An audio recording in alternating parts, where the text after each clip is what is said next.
আসসালামু আলাইকুম। রোদুলা আইটিতে আপনাদের স্বাগতম। মাইক্রোসফট ওয়ার্ড কোর্সের 12তম লেকচারে আমরা আলোচনা করব ইনসার্ট মেনু, টেক্সট এবং সিম্বল এই দুইটা বিষয় নিয়ে। প্রথমে আমরা দেখে নিচ্ছি টেক্সট। এই জন্য আপনাকে সরাসরি ইনসার্ট মেনুতে চলে যেতে হবে। ইনসার্ট মেনু থেকে আপনি মাইক্রোসফট ওয়ার্ডের উপরে ডান পাশে দেখতে পাবেন যে টেক্সট আছে। টেক্সটের মাধ্যমে আপনি আপনার টেক্সটের কালার, ফন্ট, ফরম্যাট এবং টেক্সট স্টাইল এগুলো চেঞ্জ করতে পারবেন। তো এই জন্য আপনাকে সরাসরি ইনসার্ট মেনুতে চলে যেতে হবে। ইনসার্ট থেকে আপনি মাইক্রোসফট ওয়ার্ডের ডান পাশেই টেক্সট পাবেন। টেক্সটে আমাদের রয়েছে text box, quick properties, word art, drop cap. তো আমরা প্রথমেই দেখে নেব হলো টেক্সট বক্স। এই জন্য আমরা দ্বিতীয় পেজে চলে যাই। দ্বিতীয় পেজে চলে যাওয়ার পরে আমরা টেক্সট বক্সে ক্লিক করব। টেক্সট বক্সে ক্লিক করার পর আপনারা এদিকে বিভিন্ন স্টাইলের টেক্সট বক্স পাবেন। আপনি যেই অবস্থানে টেক্সট বক্সটা রাখতে চান ওই অবস্থানে মাউসের ক্লিক করে তারপর আপনি টেক্সট বক্সে ক্লিক করবেন। এরপরে আপনি যেই বক্সটা নিতে চান ওরকম একটা বক্স সিলেক্ট করে দিবেন। তাহলে দেখতে পাচ্ছেন যে এরকম একটা টেক্সট বক্স ওপেন হয়ে যাবে। এই জায়গাতে আপনি টেক্সট অ্যাড করতে পারবেন। তো আমি এই জায়গাতে কম্পিউটার অ্যাড করব, এই জন্য আমি এই জায়গাতে কম্পিউটার লিখে দিলাম।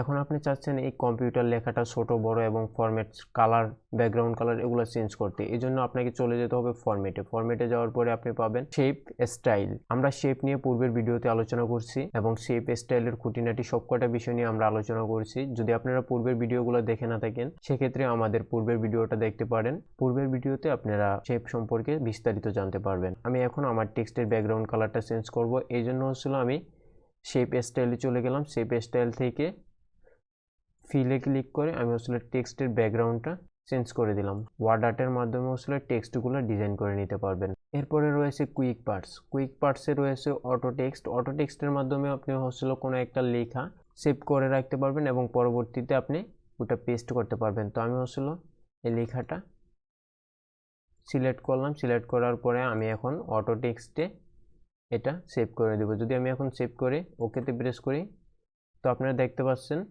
যে আমার এই অটো টেক্সটটা সিলেক্ট হয়ে গেছে। এখন যদি আমি অটো টেক্সটে ক্লিক করি আমাদের এই সেম লেখাটা আরেকবার নিচে পেস্ট। একই ওয়ার্ড যখন বারবার ইউজ হবে তখন আপনি অটো টেক্সটের মাধ্যমে সেভ করে রাখতে পারবেন। এরপর রয়েছে ওয়ার্ড আর্ট। ওয়ার্ড আর্টের মাধ্যমে আপনি আপনার টেক্সট ডিজাইন পাবেন। টেক্সট ডিজাইন থেকে আপনি যে কোনো একটা ডিজাইন আপনার প্রয়োজন সাপেক্ষে সিলেক্ট করে দিতে পারেন। এদিকে বিভিন্ন ধরনের ওয়ার্ড আর্ট আছে। তো আমি এখন এটাতে লিখতেছি কম্পিউটার, COMPUTE ওয়ার্ড। এভাবে আপনারা ওয়ার্ড আর্টের মাধ্যমে ডিজাইন করে নিতে পারেন। এরপরে আমরা দেখব ড্রপ ক্যাপ। এর জন্য আপনাকে আপনি যতটুকু টেক্সটের মধ্যে ড্রপ ক্যাপটা ইউজ করতে চান অতটুকু টেক্সটটাকে সিলেক্ট করবেন। সিলেক্ট করার পর আপনি সরাসরি ড্রপ ক্যাপে ক্লিক করবেন। এরপরে কি ধরনের স্টাইলটা আপনি দিতে চান ওই স্টাইলটা সিলেক্ট করে দিবেন। তাহলে দেখতে পাচ্ছেন যে উপরের দিকে একটা লেখা হাইলাইট করা থাকবে। এখন দেখব ডেট অ্যান্ড টাইম। তো এই জন্য আপনার ডেট অ্যান্ড টাইমের মাধ্যমে যদি আপনি ডেট এবং টাইমটা সিলেক্ট করে দেন সেক্ষেত্রে আপনাকে প্রতিদিন ডেট এবং টাইমটা পরিবর্তন করতে হবে না, সেটা অটোমেটিক্যালি পরিবর্তন হয়ে যাবে। এই জন্য আপনাকে ডেট অ্যান্ড টাইমে ক্লিক করতে হবে। এরপরে আজকের ডেট এবং টাইমটা আপনি এই জায়গা থেকে সিলেক্ট করে দেবেন। সিলেক্ট করার পরে যদি আপডেট অটোমেটিকে ক্লিক করেন এরপরে ওকেতে প্রেস করে দেন তাহলে আপনার এরকম একটা ড্যাশবোর্ড ওপেন হবে।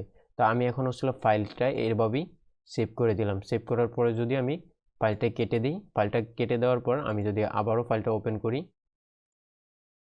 তো সেক্ষেত্রে আপনারা দেখতে পাচ্ছেন যে সময়ের একটা ডিফারেন্ট হয়েছে। তো এভাবে আপনার ডেট এবং টাইমটা প্রতিদিন আপডেট হতে থাকবে। 2 নম্বরে আমাদের রয়েছে সিম্বল।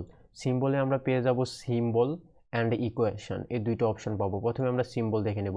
অনেক সময় আমরা বাংলা লেখার সময় বা ইংরেজি লেখার সময় অনেক ধরনের সিম্বলের প্রয়োজন হয়। তখন আপনি এই জায়গা থেকে আপনার প্রয়োজন মতো সিম্বলগুলো সিলেক্ট করে দিবেন। তো আমি আপনাদের লিখে দেখাইতেছি। তো আমি এখন এখানে লিখব শিক্ষার্থী। তো এই জন্য আমি প্রথমে আমার কিবোর্ডটাকে বাংলা করে নিলাম। এখন আমি এই জায়গাতে লিখব শিক্ষার্থী। এখন আমার কিও প্রয়োজন, এই জন্য আমি ইনসার্টে চলে যাব। ইনসার্ট থেকে সিম্বল থেকে মোর সিম্বল থেকে আমি আমার ল্যাঙ্গুয়েজটা সিলেক্ট করে দেব। সিলেক্ট করার পরে আমি যদি এখন কিওতে প্রেস করি তারপরে ইনসার্টে ক্লিক করি তাহলে দেখতে পাচ্ছেন যে আমাদের কিওটা চলে এসেছে। এবার যদি তো আপনারা দেখতে পাচ্ছেন যে শিক্ষার্থী হয়ে গিয়েছে। তো আপনারা এখন এটা এই জায়গা থেকে ক্লোজ করে দিতে পারবেন। এখন আমরা দেখব ইকুয়েশন। ইকুয়েশনটা আপনার প্রয়োজন হবে যখন আপনারা হচ্ছিল মাইক্রোসফট ওয়ার্ডের মাধ্যমে বিভিন্ন ধরনের ম্যাথ সলিউশন করতে যাবেন, তখন হচ্ছিল আপনার এই ইকুয়েশনটা প্রয়োজন হবে। তা আমি এই জায়গা থেকে একটা ম্যাথের সলিউশন সিলেক্ট করে দিলাম। সিলেক্ট করার পরে আপনারা ডিজাইন ট্যাবে দেখছেন ম্যাথের বিভিন্ন ধরনের সিম্বল, তারপরে টুলস, আর এদিকে আসলে হচ্ছিল আপনি কি ধরনের ম্যাথের স্টাইলগুলো কি ধরনের চান ওরকম। তো এই জায়গাতে আছে আপনার ফ্র্যাকশন, এরপরে আছে ব্র্যাকেট, তারপরে আছে matrix, operator, limit and log.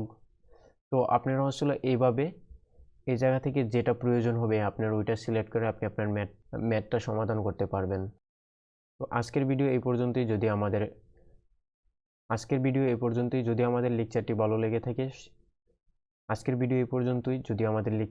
লেগে থাকে সেক্ষেত্রে ভিডিওতে একটা লাইক দিয়ে দিবেন। মাইক্রোসফট অফিস কোর্সটি সম্পূর্ণ করতে আমাদের চ্যানেলটি সাবস্ক্রাইব করে বেল বাটনটি অন করে রাখেন, যাতে করে পরবর্তীতে সবার আগে আপনার কাছে নোটিফিকেশনটি চলে যায়। ধন্যবাদ সবাইকে। আল্লাহ হাফেজ।